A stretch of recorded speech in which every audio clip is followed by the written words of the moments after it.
Welcome everyone. I'm Nick Zimmer from NERSA headquarters. Thank you for joining NERSA's Summer Learning presented by Life Fitness.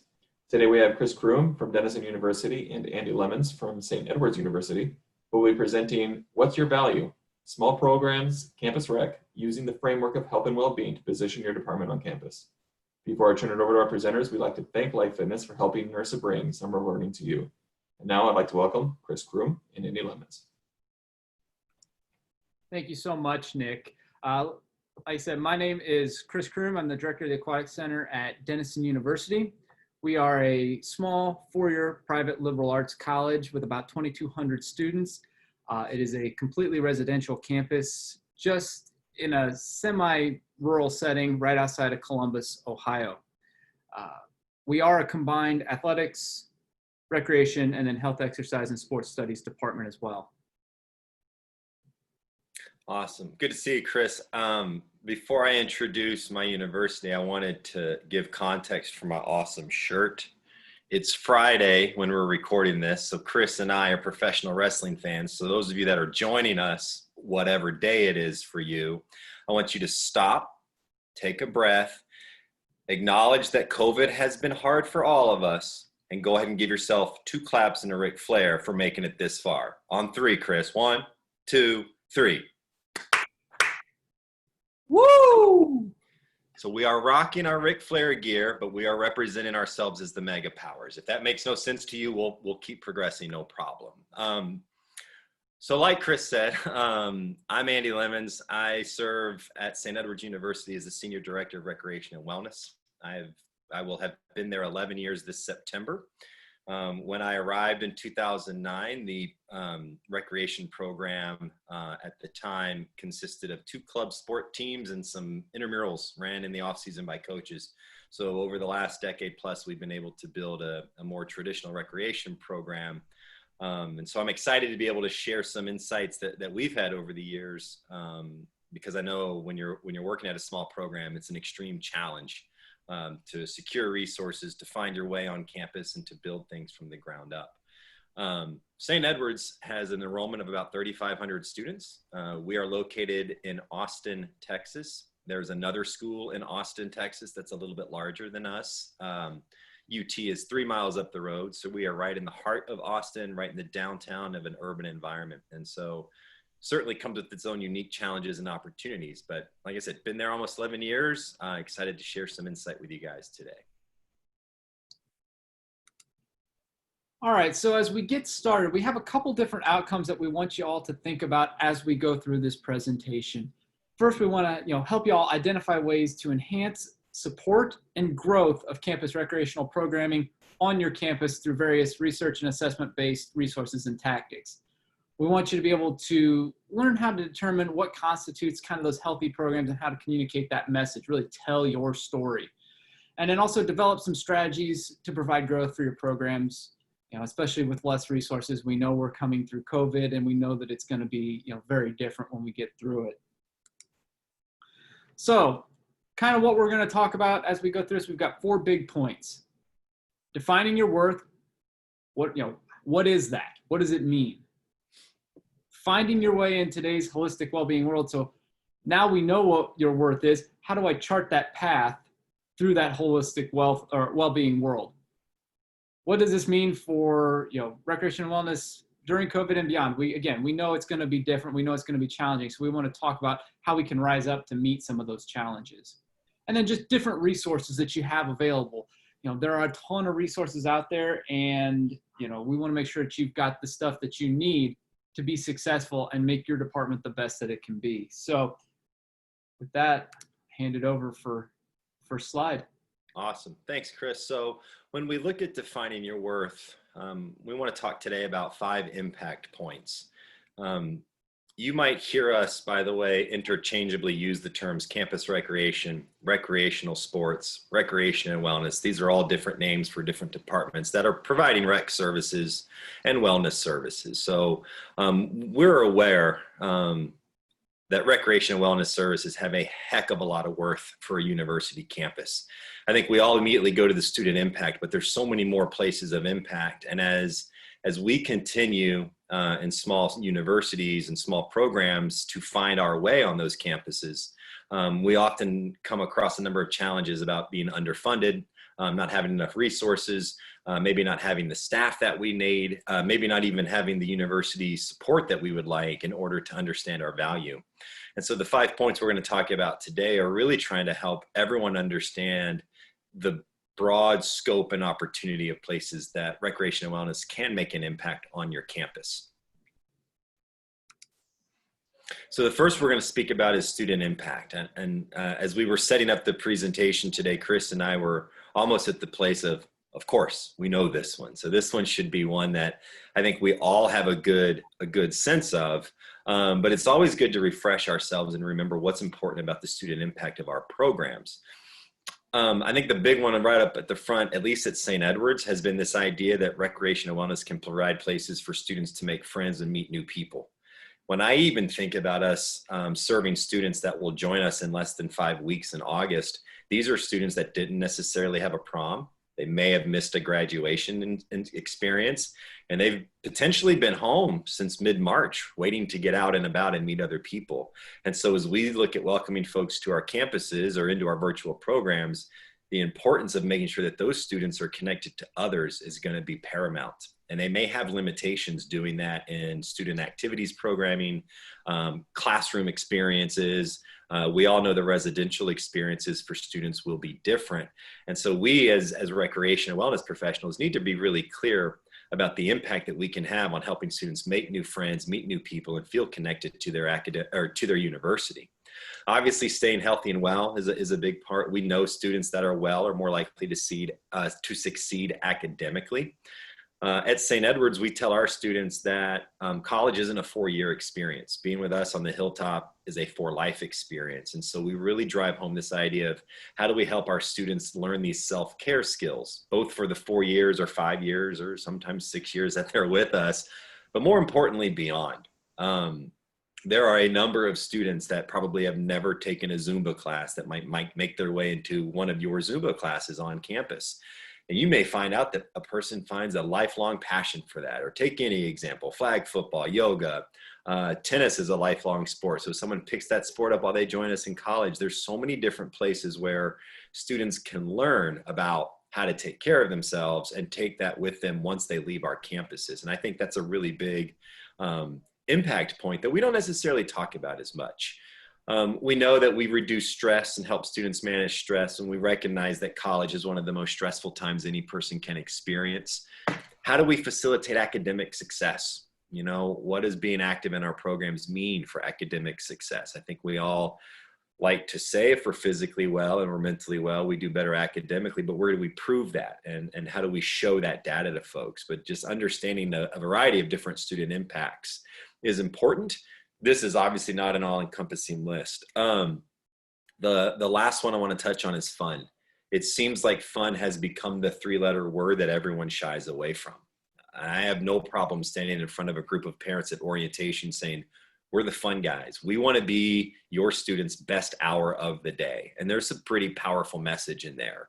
So I like to give the example, students may fail 2 tests, have a fight with their roommate, have an issue with their financial aid, gone to the dining hall on the day that they served the worst meal of the day. And then the next thing you know, they've had an entire day of struggles in the university setting. Well, the time they step foot in our programs or our doors, that may be the best hour of their day. So I never let my administrators or our parents or even our students forget that the core of what we're trying to do and through these impacts is fun. And there's nothing wrong with saying that and being proud of that. If you look at the employee impact, again, there's a number of impacts that are similar, right? We know that thriving employees are more successful in their jobs. We know it's important for employees to make friends and new people, but I kind of want to challenge you guys to think about these things a little bit more in depth. So I'll give you an example at St. Edward's. At our university, we recently launched a wellness initiative called Live Well SEU. And because of that initiative, a number of offices came together and determined a well-being model for our institution, and then bought into that program and put a committee together to help support each other through that. We'll talk in more depth a little bit about how you might explore an option like that on your campus, but I wanted to bring through an employee impact slide and or a side benefit of that. Just 2 weeks ago, I was on conversations as the Recreation and Wellness Director about employee benefits. And so the university is now relying on us to help determine employee benefits. And so that's a really impactful space where I think oftentimes we forget that the services and the experiences we provide to employees is just as helpful, if not more so in some cases, than it is to our students, because it keeps the lifeblood of the institution alive. Our University Human Resources Office has really started to use our services, our facilities, and our impact in employee recruitment. And so as we're out recruiting new faculty and recruiting new staff, one of the things that we say is, hey, we live in a really cool city. Hey, we've got a brand new university wellness model. We care about your ability to thrive and to succeed. We provide on-campus services to do that. And it makes a more robust organization that's out recruiting the top faculty and staff from across the country. One of the big pieces that I think we often forget is students and faculty and staff have this really unique opportunity in our experiences to remove certain barriers that may unintentionally exist, whereby a student is nervous to talk to a faculty member, or we've seen it the other way where faculty members are like, I don't want to talk to students outside of the classroom. You know, you've seen these situations arrive. But again, one of the things that we've told our university administrators at St. Ed's is we want that interaction to happen. I would love to have a faculty member have an interaction with a student in their class while they're waiting to come into the rec center. It creates a sense of normalcy. It removes some of the barriers that students might feel in addressing faculty who are many years their senior in some cases. And I think it creates these really unique environments that sometimes don't get enough credit for what they do. As I think about St. Ed's specifically, I'm excited that we're going to have our brand new recreation facility open this fall, despite the fact that 80 to 85% of our classes are going to be online. A number of our students have already indicated, despite the fact that most classes will be online, they're going to come back to Austin because they still want to access a number of our on-campus services. And faculty who have been told that they will teach online have asked, how do we access these on-campus services? And as I go through, as many of us do, the risks and opportunities associated with that, one thing stuck to my mind related to this presentation was you could have a situation where a faculty member has only had digital communication with a student. So if I'm working with Chris and I'm a faculty member, the only time I've had any interaction with Chris was via email or in a large Zoom format together. Well, what if they had a chance to meet in a yoga class? Physically distanced and as safe as we can make it, but there all of a sudden you're bringing a sense of in-person interaction, which gosh knows I'm missing in my life, to an employee as well as to a student. And I think there's a lot of value in that. And I think we need to think about our impact, even in challenging times, being much larger than we even know. The third area the third scope of influence that we have is an alumni impact. And there's a number of ways that we can do this, but we want to talk specifically about alumni and current student support, philanthropy opportunities, and engagement. So what's the goal? Why would we want to engage alumni? For me, unfortunately, as I'm sure it is for many of you, it's all about the money, baby. And so engaging alumni is an opportunity to remind them about how wonderful their experience in your department was, but it's also a chance to, when it's time to ask for help, to ask for help. I'll give another story here at St. Ed's. After our renovation completed, we had an opportunity to take a previous studio that we were using for group fitness classes and convert it to a functional training studio. And we were neck deep in meetings and outreach with a number of alumni who were expressing interest in being involved in that project. The last meeting I believe that I had with an alum, I met an alum for happy hour on a Thursday night, and on the Friday morning after that happy hour, I got a call notifying us that facilities in Austin were going to close, and we needed to close the rec center as folks were beginning to shut down at the beginning of the quarantine in response to COVID-19. Our alum were wonderful because they had connection, because they knew what we were about. we pivoted our ask and asked them to support our Hilltoppers Overcoming Obstacles Fund. And those alums stepped up. So while I may not get the functional training studio that I want when we come back into normal times, we were able to engage our alumni who would otherwise not been engaged with the institution to help support students who were now going to be in need while we were out in the quarantine. And so alumni impact can happen in a number of ways that benefit not only you, but also your institution. There's a number of stories that I would be happy to tell offline to anyone who wants to ask about alumni giving donations and saying, I never would have given this donation had I not had X experience. And the solicitation didn't even come from us. So we always have to think about our impact with our students as they become alum continues. There's a number of reasons to engage alum in addition to money. I think there's something that we forget about, how they can support our current students. In the field of collegiate recreation, we do a great job of making sure that if a student wants to go into the NERSA or go into collegiate recreation, we go out of our way to mentor that individual. We go out of our way to connect that individual to regional and national conferences. And we do a lot because we're really proud that someone would want to share the experience that we have. How much do we do that with other students? And if we don't, why do we not do it? For me, it's because I don't know how to connect them to the business world or the marketing world or anything related to social media. I got nothing. And so as we think about how do we maybe connect those students who aren't choosing to do what we do for a living, they need the same guidance, they need the same opportunities. We started tapping into alum. So we bring alumni who worked for us now, who may have gone out into an entrepreneurial job, or taking a job at a big accounting firm, whatever all of our alum go do, we engage them to come back and speak to our students about how their experience as a student employee or as a student participant prepared them to excel after college. And without having a really good alumni engagement platform, we're not able to do that. Also on the slide under the alumni engagement subhead, you'll see ways that folks can engage them, invite them back to programs, engage them with monthly or semester-long newsletters. They want to hear what's going on in your area, even if they've been gone 4 years. They're like, I remember Andy, I remember Chris. They were fun guys to be. A little bit weird, watched wrestling a little too much, but it's nice to get an email from them. And so we want to make sure that when we can engage our alum, we do, because if we engage them enough, when it's time to ask for money, they'll be receptive to listen. And when it's time to ask them to help our current students take their next step, they'll be proud to do so.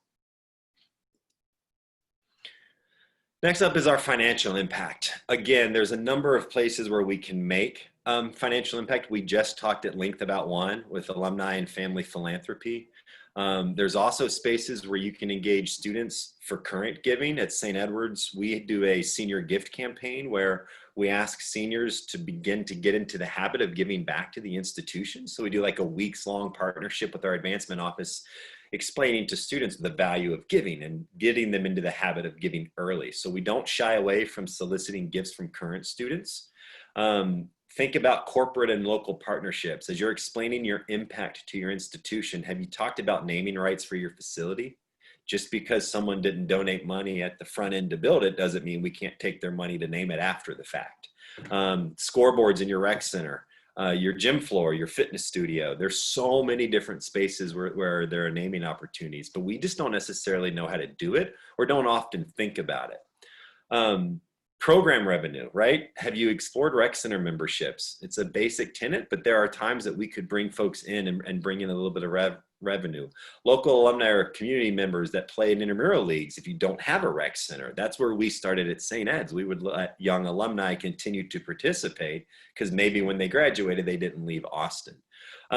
Connections with local business leaders, large-scale facility rentals and events. Again, making sure that you realize I manage 40,000 square feet of space. What else could happen in that space that's not university related?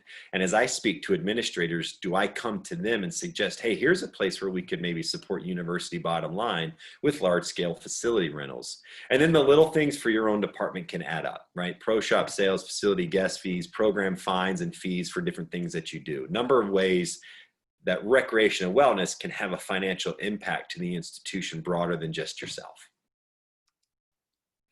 And then finally, administrative impact. And this is kind of, I saved this for last, and it's interesting because it has the least amount of content, but it is probably the most important thing. And the way I look at this, as we manage our recreation programs and we're trying to serve students, we think of serving two client bases. Number one, and first and foremost, is our students and our patrons, right? Our students and our employees. How are they experiencing our services as a customer? What do they need? How do I give it to them? We're really good about that. We really have captured that. And I think as an association, we've mastered that. What I think we don't do as good a job at, especially in the small program world, is what does my administration want and need? And how do I fill that need? I'm really good evaluating my participants. I'm not really good at evaluating what my university wants. How often have you read your university's mission statement and said, that sentence right there is exactly what I do? And so I think often as we think about interacting with administration, we often see administration as the gatekeepers to the resources that we need. What we need to see administration as is customers that we're serving, and are we meeting their demand, and what are their goals as customers? Well, their goals, administrators, is to graduate a top quality group of students, right? Is to bring in good students, put out good students, make a change in the world. How are we contributing to that? And I think is a really, really, really important challenge that we all have. How do you find your path? You know, and I think that's an important piece as you look at the administrative impact. What is your university's learning outcomes, and how do they define success? How are you contributing to new student recruitment? How are you showing your retention of current students? For St. Edward's in 2017, when we began the process to develop a university well-being model, our outcome of that well-being model was to positively impact recruitment, retention, and graduation. And we didn't make those three things up because we thought that they were important to St. Edward's. We knew that that's what our cabinet, our university leadership, our board of trustees, we knew that that was their focus, that we needed to retain students better than we were, that we needed to up our recruitment efforts. We needed to increase graduation rates. And so as we look at every program and services viewed both through recreation and wellness, but even at St. Ed's at a larger scale, that's how we're going to judge its success. And we do that because that's what we know our administration wants.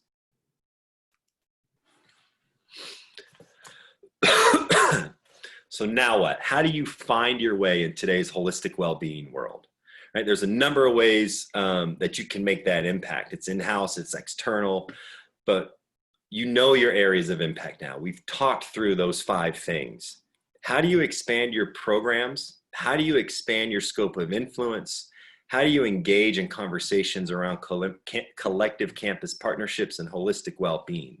There's 3 ways that we think about finding your way in today's holistic well-being world. We'll turn them over to Chris to give you guys those 3.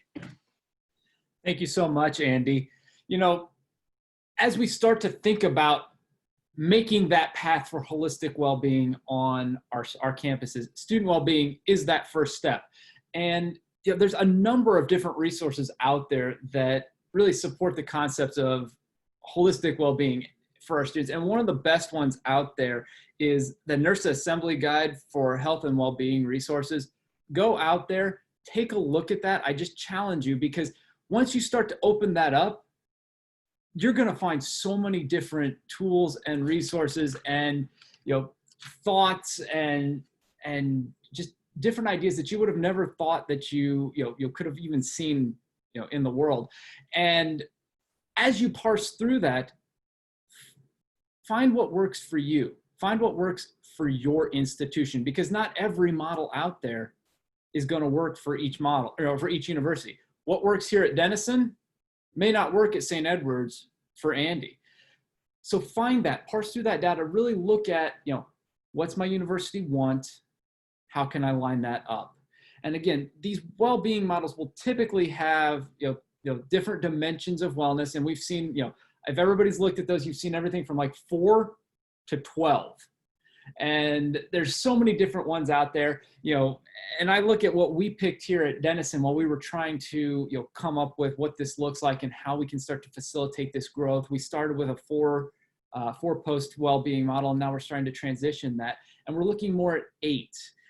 8 dimensions of wellness made the most sense because it includes financial wellness. And a lot of people don't think about that, but we thought, well, you can't be a holistically well person if your finances have taken a dive off of the top rope. So really think about that. Look at what the trends are saying. Look at what your university wants to accomplish and make those strategies out. Become the leader. You are not an island unto yourself. You exist within the living, breathing organism that is your university. And there are a ton of different campus partners out there to work with. So don't just sit on the sidelines and wait for well-being to come to you, because it might not even come to you. It might just be that, your boss says, hey, I heard about this well-being stuff. Look into that. And now you're on the back, you're on your back foot and you're like, oh, geez, now I got to start looking at this. Be proactive. Go out there, research it, find it, be engaged, with what's going on out there. Bang that drum, find how you fit into that puzzle, and really let folks know that we're not just those PE majors that tell somebody to take a lap.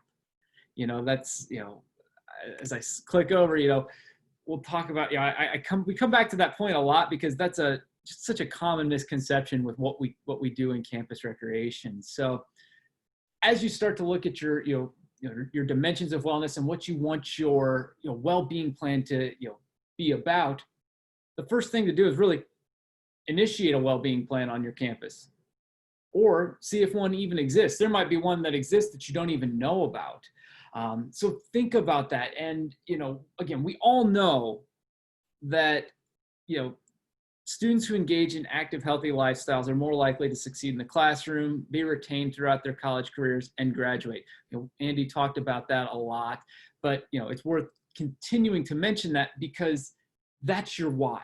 If anybody's read the book, Find Your Why by Simon Sinek, we know how we do what we do. We know what we do, but finding that why, that is your selling point. That's going to be what really gets your administration excited about what you're doing with wellness, with wellness and well-being. They're going to say, oh, well, I didn't know that students, that participated in your programs were more likely to have a higher GPA. Huh, I never knew. So, think about that. And you can really start to find that data. Nurses got a lot of great resources out there. I keep going back to that. Look at the research and assessment page. There's 2 great studies out there that have kind of shown what we've all known all along, is that well students also really do well in the classroom. Welcome others to the table and into your conversations. There are a ton of different resources out there on your campuses, and there's a lot of potential partners that maybe you didn't even think about, from your health center to your academic support services, your financial aid support services, your dean of students, your religious support services on campus. There are a ton of different entities out there, and if it's not happening on your campus and nobody's having that conversation, pick up the phone. Start those conversations. I tell this story, and I really wanted to talk about this because I think about the story that really with my campus just is starting to occur. We're really starting to now form a more purposeful wellness council, but we really didn't get into that conversation until I picked up the phone, had a conversation with our director of our wellness center, really about how we could provide services to our students during COVID and what that looked like in March. That snowballed into creating a wellness workshop series for our students on campus that really focuses on the 8 dimensions of wellness. And that, again, it turned into another conversation about reimagining what we do with our orientations and how that all looks. And all of a sudden, we're talking holistic well-being on campus. And we're talking, partners from athletics, recreation, and physical education. We're talking partners from the wellness center, from our religious services, from our dining halls, all these different, different types of things that you would never have even thought, oh, that's a partner for me, all started with just one phone call and said, how can we make our students well? How can we take care of them during this, this pandemic that we're all going through right now? And as you're thinking about that, think about your name. What is in a name? Many times the word sport is put into our names, and there's nothing wrong with sport, but a lot of times our administration and even the students that we serve, they really look at that as, oh, you're just those PE guys, or, you're an extension of athletics and you're an extension of competition. And for our students, that can be intimidating. They may not be looking to, play a sport. They may have never played a sport in high school or throughout, throughout growing up. They might not have ever played that. So consider what your goal is. If you're looking to be that holistic wellness and well-being, maybe drop sport, add wellness, add well-being to your, to your name. Think about what that means and what that strategically looks like for your campus. And then also remember, your students, their voice matters on campus. They have the largest voice on campus, and we have to go about encouraging them and empowering them to really talk about not just what we do, not just about how we do it, but why we do it and why it's valuable.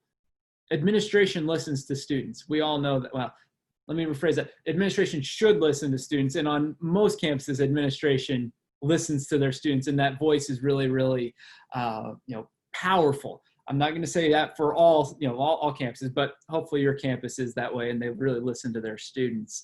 But at the end of the day, again, I come back to, don't be that guy sitting at the desk handing out basketballs, or don't be that gal that's telling somebody how to lift a dumbbell in the gym. That's not who we are. Break the mold. Again, I'll say that again. Break the mold. That's not who we are. We are so much more well-rounded, and we're so much more than that. Be bold and brave. Come up with new ideas and new ways to serve our students, and come up with, and attach to that well-being model. Think about it in terms of creating ideas that are so big that they scare you. When they're starting to scare you, that's when you're right in the right spot for what you want your health and well-being initiatives to be. You've got to ask the right questions when you're doing that. Things like, does this line up with our university's mission, vision, values? Is there a better way to do this? Who else is doing this on our campus right now? Can we collaborate on that? Can we work together? I think about our campus, and this is something that me and our wellness director have talked about, is I think last fall there were 4 different groups offering yoga on campus. And nobody really knew who to contact for each one of those different ones. So there was yoga and there was wellness happening, but it wasn't a coordinated and concerted effort to make sure that our students knew what they were getting, how they were getting it, and who to contact about what they wanted. So ask, can we collaborate? Can we work together? Can we provide something that is of greater value to our students? What resources do I have? What do I need? And where can I get those resources? And again, that's just a small sampling. That's just scratching the surface of the different questions that we really need to be thinking about as we ask the right questions and try to find that smarter room. If you think that you're the smartest person in the room, then that's where the growth potential for your well-being programs ends. If you think you're the smartest person in that room, you've already stopped growing. Find a bigger room, find smarter people, and start to engage in asking questions, being bold with your initiatives, and really thinking it through. It's way better to be the smaller fish in the bigger pond than the bigger fish in the small pond. And then, again, continue to get your face out there. Find ways to serve your campus. Get to know people on your campus. Make those connections. Volunteer to help out. Because again, not only does this get your department and get your face out there, it shows that you're a team player. You learn a new skill set potentially, and it also introduces you to new partners to potentially collaborate. So you could jump in with supporting your alcohol and other and drug education efforts on campus. You could end up partnering with your student union board to provide alternative alcohol alternative events that promote having some fun, getting out and trying something new, and meeting a brand new student population, or meeting a brand new friend when you might not have thought about that before.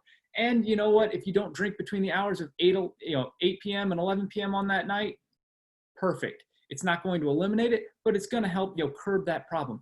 But get out there and really be involved on your campus.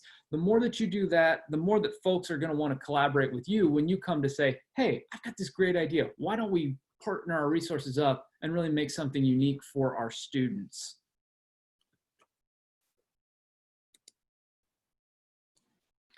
That's awesome. And in that same vein, I think it's important to remember that once you have had this opportunity with Chris's suggestions to either engage in a university wellness initiative or to launch a university wellness initiative, it's really important. And this is something we learned at St. Ed's, that we're able to understand how much more recreational wellness is than just physical fitness. And so there's some examples here that tie back to each one of the dimensions of wellness that we adhere to at St. Ed's. But some that kind of stick out to me is we all talk about student development. And rarely do we spend enough time saying, I'm absolutely enhancing the occupational and intellectual well-being of the students that I'm serving as my employees. If I don't teach my group fitness instructors how to articulate the value of their employment experience when they are graduated and out looking for a job, I didn't do mine. I failed my job because I didn't help that student understand what those skills that they have garnered in their undergraduate experience mean for them when they go out into the world. And so we are so much more than just physical. I go to the example when we train student leaders. Many of us have club sport programs where they're managing their own budgets. Some of them are six-figure budgets. Well, I don't know about any of you guys, but when I was 18, if someone told me to manage a six-figure budget, it would have been the worst thing that ever happened. And so I'm just amazed that we go through these training experiences and we go through like club sport officer training or student paraprofessional training. We talk about how to manage a budget. And then we don't even think when we're articulating our value to our campus, or we're engaging in conversation about where recreation and wellness impacts students' holistic well-being. We don't even talk about financial well-being. We don't even talk about occupational. We oftentimes sit in these very obvious spaces, social and physical. Meet new friends, get physically active. As you can see with the examples here, it can be so much more, and it's on you to be relevant beyond physical activity. But don't forget, you might end up being the face that runs the place as it relates to university wellness and recreation, or university wellness and well-being. Don't shy away from that. You know, students, especially the traditional college age student, the 18 or 19-year-old young person that oftentimes joins us, they're going to hear wellness and they are very likely going to think of physical fitness. That's just the way that it is. I wouldn't say the term is new because we've all been swimming in it for years. But out in what we call the real world, it's a term that is very often equated to physical fitness. And so they're going to hear that collective well-being is something that likely belongs in the student rec center or in the recreation department. Embrace it. Don't shy away from it. Don't be a jerk about it, embrace it, but continue to engage your campus partners regularly in conversations. I don't mind going out and talking about our university's well-being model, but the last thing I mention is anything that's available through that model in the recreation center. Because it's a powerful statement when they start to get to know you. If you've taken Chris's guidance and engaged with other campus partners or university administration around this topic, if they hear that you're engaged in it and then they see you actively talking about other spaces where well-being happens, now you are a face that opens up opportunity to students who thought that the opportunity was going to be limited in your scope of services. That is a powerful way to be a big campus partner and to become, which is what we all hope to become, an indispensable asset to the institution. Movements need a face. So own it, let it be yours, but educate yourself to understand the movement is much bigger than you. So now what? You've aligned your work with your university's mission. We told you, find the mission, find the university's priorities, figure out what it is your institution is striving for. What type of student are they trying to put out into the world? I always go back to St. Ed's because that's where I work. I came from traditional public school approach to recreation and wellness. When I got to St. Edward's, I had to learn very quickly that the type of student we serve is not the same student that goes to that university 6 miles up the road here in Austin at UT. We have a lot of students that are very focused on social justice. So why would we not acknowledge that in our programming arms? Why would we not encourage students to be engaged in service break experiences? Why would we not create experiences within our own department about serving our community? Because that's what our students are passionate about. And those are the types of students that are attracted to St. Ed's and that St. Ed's wants to graduate. So that's my job, serve them in the vein that they exist. Identify your university's priorities and figure out where you fit into those priorities. Identifying the partners, right? I think it's one of my favorite statements that I ever heard. And I say this to those universities that are still trying to figure out, how do we start a wellness program at our small campus? Keep this thought in the back of your mind. If you were to be bold and brave, like Chris suggested, and to go out and engage in this conversation, can you think of someone on your campus that would sit in a room and honestly raise their hand as you're suggesting a holistic approach to student well-being and say, I am against wellness. This is the worst idea I've ever heard? Probably not. You know, it's hard to be against wellness when we know how much positive impact it has on our personal lives, but also academic success. It supports the organization mission. And so I think making sure that we're connecting to those initiatives if they're on campus, but being bold and brave and going and developing them on your own, because who's against wellness? And then our last thing is develop an assessment plan to prove your worth. I don't care if people are satisfied with my programs. I care if my programs made an impact on their lives that I was striving to make. So someone can hate my intramural officials, and they will, and they do, because the intramural official cost them the game. But what they don't hate is the experience that they had, the people that they met, the fact that they made it to the finals before they got mad at my intramural officials, how much unknown time management and social integration skills that they get from being involved with that then turns around and manifests itself in academic success. Be able to show that, hey, participants in my program graduate at a higher rate. Participants in my program have a higher GPA. Participants in my program indicate a closer connection to campus. Participants in my program have learned new health and wellness skills.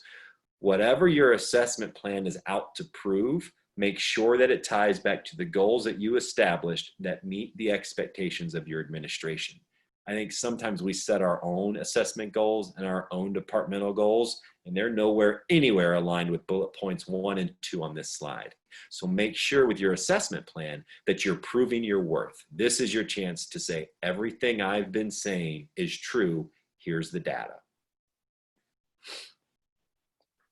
So as we start to think about everything that, Andy and I have talked about today, we know that, COVID looms large, but we've all talked about COVID probably too much at this point. We all know that there's going to be an impact on our departments. There's going to be an impact on our universities. What I challenge you to look at is,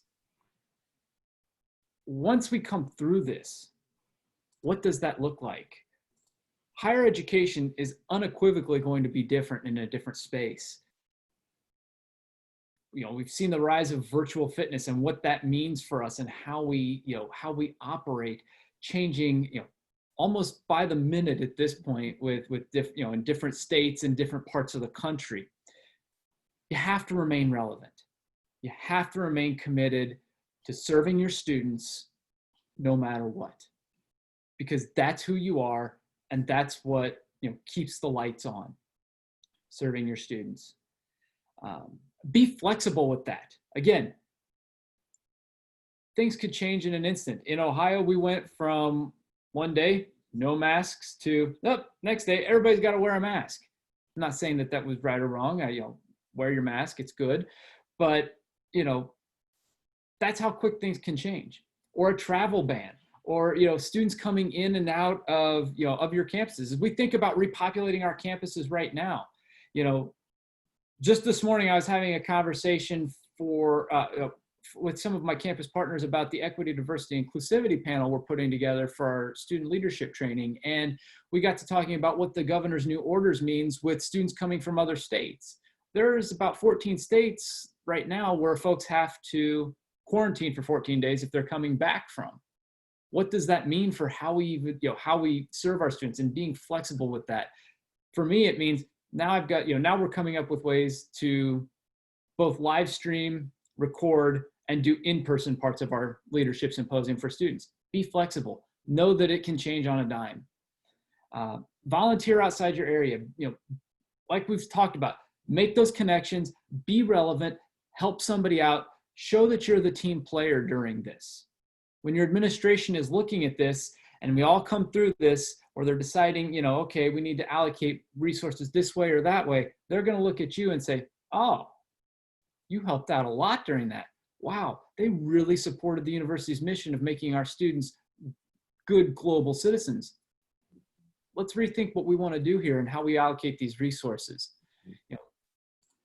Can-do attitude. The one thing that I just dislike is, well, we've always done it this way, or can't do it. That can't do it attitude. Have that can do it attitude. Yes, it's going to be challenging. Yes, you might have to put extra thought into it. Yes, you might only serve 8 people, and that's all you can fit inside, your basketball gym. But you can do it. And why? It's to provide the health and the well-being to our students when they're coming back to our campus. The experiences that we have and that we provide to our students are vital, and they remain just as vital, if not even more vital, during a pandemic where, they're stressed out about having the technological resources to, attend class. They're stressed out about catching COVID-19. They're stressed out about all these other things. If we can be that one bright moment in their day, right there, we've succeeded. And again, as you think about that, it's always good to remind your supervisors, remind your administrators, hey, this is the impact that we have. And without us on our campus, this university experience looks very, very different for our students. If you remove that, it's like removing one of the vital organs in your body. It just doesn't function as well when you do that. So think about that as you're trying to tell that story, not just now, but into the future as we start to look at what the new higher education landscape becomes. And so we've put together a few small resources for you. The Nurses Small Programs Committee is always there to help. This is the first year that it's become a standing committee. Andy was instrumental in the advisory council and building that up. And I was fortunate enough to serve on the advisory council as we transition now to the committee and the full standing committee. Reach out. We have a ton of resources. There's a ton of people. And we know that our networks are small, but there are so many of us in NERSA that are at small programs. Reach out. Make that new connection with somebody. There's a lot, again, the value of campus, recreation resources that are on the website. Those are great. You probably saw the little graphic that I had earlier up in the slide presentation from there. Use those as you're talking during your administration. They're pre-built, and if you're colorblind like me, you don't have to worry about making the right colors. They're already pretty. Use the guide to health and well-being. Continue to watch some of these different webinars, learn something new from them, whether it's one that's tailored for a small program or tailored for the large programs. You can learn something no matter what. I come, just like Andy, I came from the large public, institution model where I was at an institution with 50,000 people down to an institution of 2,200. And it was a really big culture change, but it doesn't mean that I didn't learn a ton and I couldn't apply what I took from there. Get involved on the Small Programs Connect page. There's always a lot of topics going out there. You can always feel free to ask questions, and everybody's usually really good about getting those back out. And then also just email the MegaPowers. We're here for you. Reach out to us. Our emails are easy to find, and we can drop those into the chat later on too, so that those are part of this webinar. But think about those kinds of resources. And I think Andy might have had a couple questions for me, and I might have a few for him as we wrap this up here. But I'm going to stop sharing so you can see our bright and shining faces maybe. There we go. Yeah, I want to make sure that we stick to our time, because that's an important thing. But we did have a couple of things that you said that popped out to me. But my first question, honestly, man, is like, having done some of the similar work that we know our colleagues at other small universities are going through, and having put some of the presentation together today, what do you think you wish you would have known 8 years ago, 7 years ago, 5 years ago, that you're now being asked to share with others? Because I always just get so much information. I'm like, what's my one takeaway? Like, what would your top takeaway be from today? You know, my top takeaway is don't be afraid to pick up the phone and call somebody. You never know what that's going to lead to. You know, at worst, it's going to lead to somebody just saying, yeah, I'm not interested, and hanging up on you. Mm-hmm. In the best case scenario, it's going to lead to a really unique collaborative partnership. And, you know, for me, like I said, with the new wellness workshop series that we're doing, that all started from just talking about, you know, how can we provide like virtual yoga to our students while they're off campus right now? And then I started to plan this out, and it started really as a workshop for just student employees. And then I got to work on it. I was like, this is too big. This is too great of an opportunity. Called our wellness director up, and he's like, this is awesome. Let's do it. And so now we're rolling it out to everybody. You know, you never know what can happen when you reach out and just contact somebody, you know, and don't wait for them to contact you. That's the other thing. Don't wait, because again, they may not contact you. They may not know that you exist. You know, I mean, when I talked with our new wellness director, you know, I just had to mention NERSA by name. He's like, yep, I know exactly what you're talking about. And I was like, yep, we're speaking the same language. That's awesome. So, you know, you just don't know what's gonna pop up. Yep.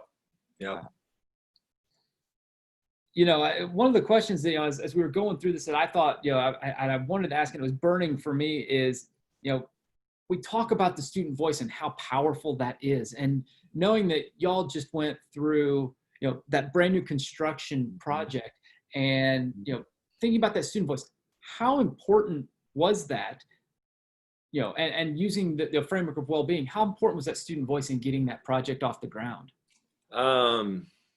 It's interesting. It surprised me how impactful our student voice became. But I was also surprised at how much I had to educate them on how to use it.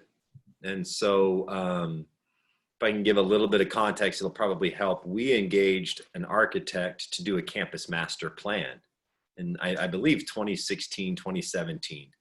And that architect and that planning group had open listening sessions for students. Now, like any open listening session for students, like, did the students know what was happening?